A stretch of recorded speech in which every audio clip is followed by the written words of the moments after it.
He disappeared again, but she answered anyway, knowing his Kampii ears would pick up her voice. "I'll be there in 2 flashes of a tail." She turned to Bashir. "Keep an eye on the horses." Bashir snorted and rolled her huge black eyes. Distances seemed longer now that Aluna couldn't walk, and the terrain always seemed devious, as if it were trying to surprise her by being too soft or too hard or covered in twisty sticks and tumbling rocks. When she got to the shrubs, she hooked her crutches to her belt, dropped to the ground, and dragged herself forward on her hands. Her palms, calloused from years of weapon training and her recent crutch use, were now tough as shark skin. She found Hoku and Calli crouched at the lip of a ridge, Calli's huge, tawny wings pressed firmly against her back. Dash had scrambled up one of the sturdier trees.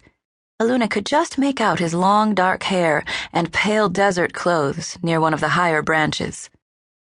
Aluna quietly pulled herself to Calli's side and peered over the edge of the ridge.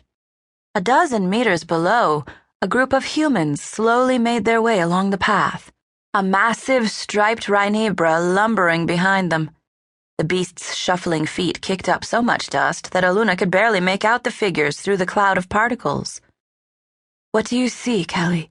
Aluna asked. The Aviars had far better eyesight for distances. "There are 5 in the group there, although more may be scouting ahead," Calli said. "I thought I saw something glint. Metal, maybe?" Hoku asked. "Oh, they're definitely upgraders," Calli said.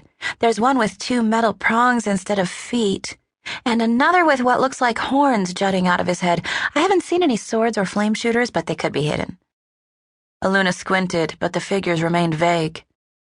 "At least they don't have a dragon flyer. That improves our chances of speaking to them without being killed from a distance first."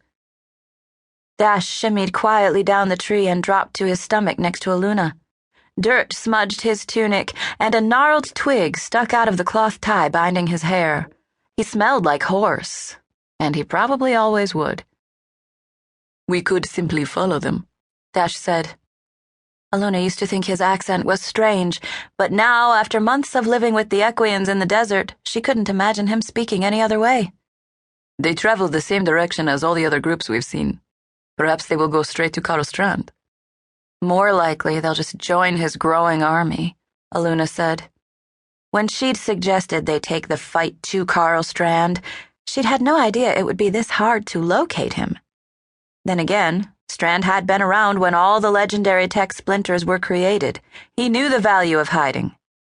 "We have to convince the upgraders to take us to Strand himself. It's our only chance of finding him." "I still don't understand why Dash and I can't go by ourselves, since we can pass as upgraders," Hoku said. Calli shoved Hoku in the shoulder.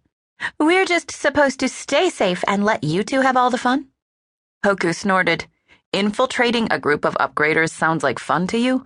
You've obviously been friends with Aluna for too long." "They won't take you to Strand without a reason. And there's no better reason than valuable prisoners," Aluna said. "Besides, we need to stick together."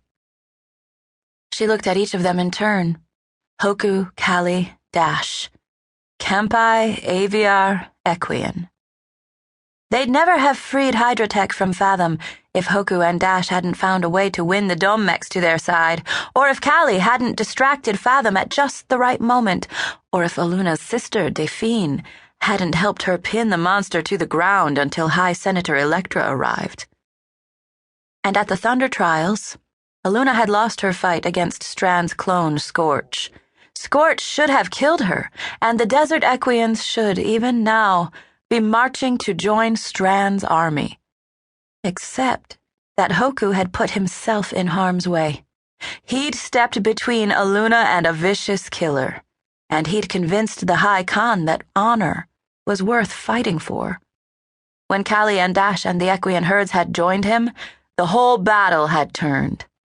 That one act of courage, not on Aluna's part, but on Hoku's, had changed everything. Asking for help was sometimes the bravest thing a person could do. The lesson had taken Aluna a long time to learn, but now she clung to it as if it were the last bubble of air in the ocean. We're about to